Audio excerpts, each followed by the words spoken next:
Chapter 5 Lynn Jackson. High up in the mountains of Appalachia, in the middle of wilderness untouched for centuries, was the Awanitas, a village of Choctaw Indians.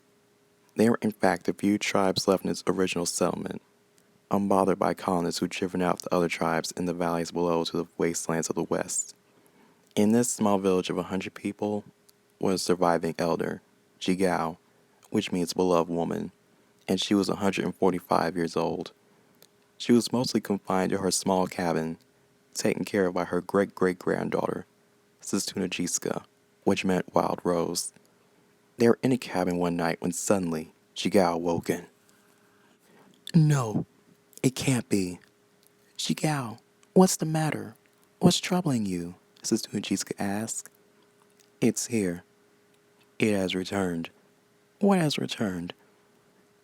"Many centuries ago, our people were living fruitfully, enjoying the abundance of our harvest and labor, until he came with such a vengeance, and came from darkness in the skies above, and crashed into the lazy stream at the mountains near the village. The warriors went up to see this thing, which we couldn't explain.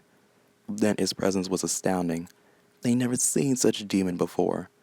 The warriors tried the best of their abilities to defeat it, but this demon was so powerful, it savagely devoured them one by one, and then it attacked our village.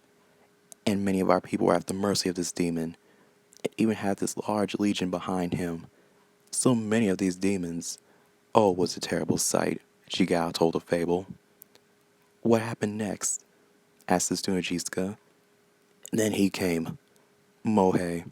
He was the greatest of great warriors, possessing a spear with the sharpest blade and wielding the rightest power of the Unidusi.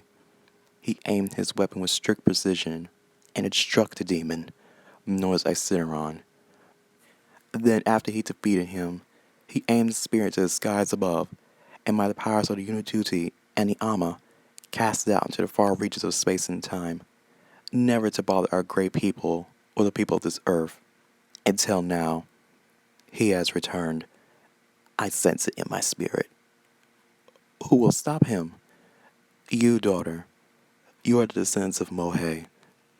"Oh no, I don't have the ability. I can't fight this demon," Satsunajiska said. "Yes, you can. The Unidusi and the Ama will choose you," said Jigao. "How will I know?" "You will know, dear.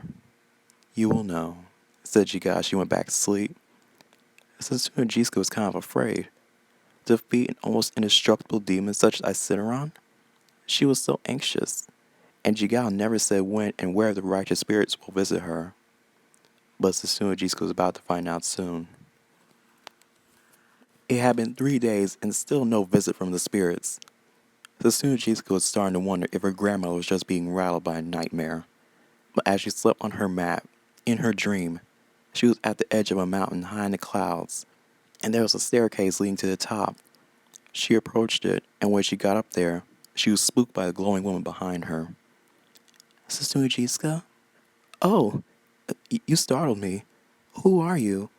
Why am I here?" "I am Ama, the water spirit, for my water nourishes every living thing on the earth." Then from the clouds came a glowing man with a map in his hand. "Who are you?" Satsunajiska asked. "I am Unidusi, the warrior spirit. Young girl, you are the fourth descendant of Mohe. Evil has returned. It has found its way back into the earth and is already causing destruction. You must defeat it. Vanquish it forever." But how? What weapon will I use?" "You shall use this spear. It has been hidden for centuries, but you must find it, and then go," said Uniduti. "Yes, it is imperative that he must be slain. Icineron will plan his uprising and use this plan at his own dominion if he is not dealt with," said Ama. Then Uniduti gave Satsunajiska a map, and suddenly the foundation shook and Satsunajiska was free-falling back down to earth. What's happening? What's happening?" "Do not worry. We'll be with you on your journey, daughter." Then the dream ended, and Satsunajiska woken up, still reeling from that supernatural experience. And right next to her mat was the map, where it led to the location where the Great Spirit was hidden. Sastunajisa accepted the challenge. The next morning, Sastunajisa went on her quest. She had the map in her hand and armed with bow and arrow. She followed the map. I have great hope in you, daughter. You will make your ancestors proud, Chigal said as she watched Sastunajisa leave. The map led her through rough terrain, dense forest, and had to shoot down a bear along the way. But Sastunajisa was determined and followed the direction which told her to go north. After 2 days of traveling, Sastunajisa finally arrived at the spot, a cave at the edge of the mountain. She went inside, but suddenly, these arrows were shot at her. She ducked and ran. Then flames started shooting out of the ground, almost hitting her. This place is lined with many booby traps. Sastunajisa was about to proceed towards the door when suddenly, these wolves came towards her. They pounced and Sastunajisa fought them. One by one she defeated them and was about to kill one of them with her bow and arrow until... Stop! Who's there? Sastunajisa asked. She didn't take any chances. She aimed her arrow at the unknown person behind her, but he caught the arrow with his hand, and then the man revealed himself. I am Kitua. I am the keeper of these sacred grounds. You must be Sastunajisa. Yes, how did you know? The spirits have told me a warrior was coming, and I witnessed the way you handled the booby traps. You're going to need those reflexes of yours to fulfill your ancestors' prophecy and vanquish Isidoron. Come with me, young warrior. I'll make a fire and some hot tea, said Kitua. They both sat around the fire, and Kitua told Sastunajisa more about Isidoron. It feasts on human blood, and uses it to feed the eggs inside of it, where it is more than one gender. It has the reproductive quality of a female, and can fertilize its own offspring like a male, thus giving birth to a colony on its own, Kitua said. The symbols on the wall, what do they mean? Sastunajisa asked. Those are the 4 symbols of good and righteousness. They will appear on your arms, so when it's time to vanquish this demon, they will appear on your great spear as well, Kitua said. I'm ready to fight Isidoron. It cannot claim this earth. Where's the spear? Sastunajisa asked. Hold on, young girl. Not so fast. You have to develop the skill and dexterity first, said Kitua. Later on that day, Kitua took the young girl outside and gave her a few lessons. First in the woods, she practiced her reflexes. Remember, young warrior, Isidoron cloaks itself. Always be alert in case of a sudden attack. Then Kitua ambushed the young girl, but Sastunajisa caught his attack and blocked his moves, and then pushed him down to the ground. Very good, Kitua said. The next course was with these wooden spears. The young girl had to aim them at these targets from 50 feet away. Just focus. Guide the weapon, Kitua instructed. Sastunajisa closed her eyes for a minute, and then lifted her arm and threw it with all her might, hitting her target right on point. Good, Kitua said.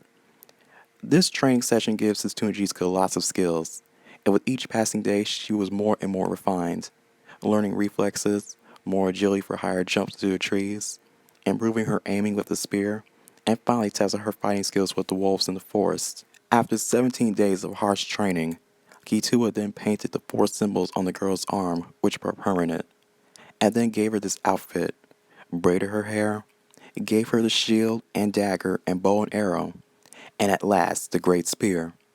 Sastunajisa was now a true warrior. You are ready, young one. But just one more thing, said Kitua as he gave her this necklace with a blue stone that illuminated. This is your navigator. Follow it towards where the demon is located. Thank you, Kitua.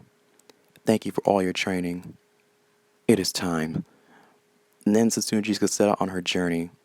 The stone pointed to the southwest, and she walked down the rough terrain, through deep streams and endless valleys, till she approached this edge of a mountain with an interstate highway below. The necklace pointed to the flatbed truck speeding by, so Sastunajisa leaped onto the back and hid with the cargo. And this truck just so happened to be on its way to Memphis, where Isidoron was located. 9 long hours later, Sastunajisa arrived in the Memphis area. She knew she was getting closer when her necklace was glowing brighter and brighter, and what happened seemed like divine intervention. The flatbed truck passed by the wooded area where Iceron's ship was at. The SEDUCES jumped off the truck and went towards the woods, but suddenly she saw these heavily armed U.S. Marshals. They made the wooded area a no trespassing zone. Look at her over there. We got aliens and now people in Justice League costumes. Ma'am, this town is crazy, said one marshal making fun of SEDUCES. Ma'am, Wonder Woman, or whatever you are, this place is restricted, said the other marshal. Without warning, SEDUCES jumped high into the air just like she trained, over the unsuspecting marshals, and she went deep into the woods, following the necklace as the energy kept getting stronger and stronger. And finally she saw it, the ship covered in dirt and foliage. The young warrior was about to go inside to face the enemy when she heard gunshots from behind her. The marshals were shooting at her. We got a trespasser. We're at the alien site. She seems armed. The SEDUCES did not want to fight these guys, but she had no choice. She took out her arrows and aimed them at the guys' guns, shooting them out their hands. Then she used her shield like a frisbee and hit both of them at once. They were knocked out, and SEDUCES thought she could proceed. But then, she felt a needle in her arm. The reinforcements arrived and shot her with a tranquilizer. She was knocked out. When she woke up 5 hours later, she jumped up and realized she was in a jail cell, and her weapons were nowhere to be found, including the great spear. SEDUCES was almost in panic, but she decided to kneel and meditate. Suddenly, the FBI director, Morris Chesterfield, interrupted her meditation. Who are you? He asked. I'm SEDUCES. Please, sir, let me free. Iceron is planning a colony and I need to stop him before he has more victims. Wait, how do you know this thing's name? I was sent to vanquish him. I'm the descendant of Mohe who fought this demon centuries ago. And that's his great spear right behind you. These symbols are my armor from the spirits, SEDUCES said. So you're one of those cuckoo Native Americans. Send her back to the reservation. But before Morris could doubt her, suddenly the spear lit up with the symbols and it floated by itself. The marshals watched in shock as the spear slashed the metal bars and freed SEDUCES. Now do you believe me? She said. Well, look, I'm sorry about the confusion. It's not every day we run into a mystical warrior girl. We'll be glad to use your help. What's your name again? SEDUCES. It means wild rose. Yeah, listen, I'm having trouble with that name. So for the time being, we're going to give you a temporary name. What will I be named? Lynn Jackson is the only other name tag we have at the moment, Morris said. Actually, I like it, said Lynn. And it looks like the feds finally got some supernatural assistance. A warrior girl named Lynn Jackson who will stop Iceron and vanquish him for good. But Iceron has been busy in the past few weeks and has a big surprise for Lynn.